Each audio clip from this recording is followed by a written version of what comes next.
আসসালামু আলাইকুম রহমতুল্লাহ বারাকাত। হ্যালো বন্ধুরা, সবাই কেমন আছেন? আপনারা এখন দেখতে পাচ্ছেন আমরা আছি কয়ের বাজার ঘরে। কয়ের বাজার একটা সুন্দর জায়গা। এখানে খুবই নিরিবিলি জায়গা, পরিবেশ। এখানে ছেলেদের, ছোট বাচ্চাদের অনেক সুন্দর খেলার জায়গা আছে এবং বড়দের জন্য বসে মনোরম পরিবেশে একটু সময় কাটানোর জায়গা আছে। এখন আপনাদের যেটা দেখাবো, কয়েকদিন আগে আপনাদের এদের দিন একটা আপডেট দিয়েছি পাইকশি ব্রিজ, পাইকশি হার্ডিং ব্রিজ এবং পারমাণবিক বিদ্যুৎ কেন্দ্র, বিভিন্ন রকম জিনিস। এখন আপনাদের দেখাচ্ছে এটা হলো কয়ার হার্ডিং ব্রিজ। এটাও আসলে এটা নিয়ে অনেক বড় স্মৃতি বিজড়িত আছে এবং অনেক ইতিহাস আছে। আপনি এই ব্রিজে আসতে পারেন। এই ব্রিজে আসলে আপনারা অবশ্যই এই ব্রিজের একটা মনোমুগ্ধকর যে একটা জায়গা এবং সুন্দর পরিবেশ, এটা আপনারা উপভোগ করতে পারবেন।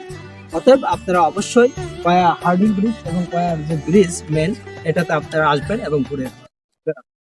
ওকে, আল্লাহ হাফেজ।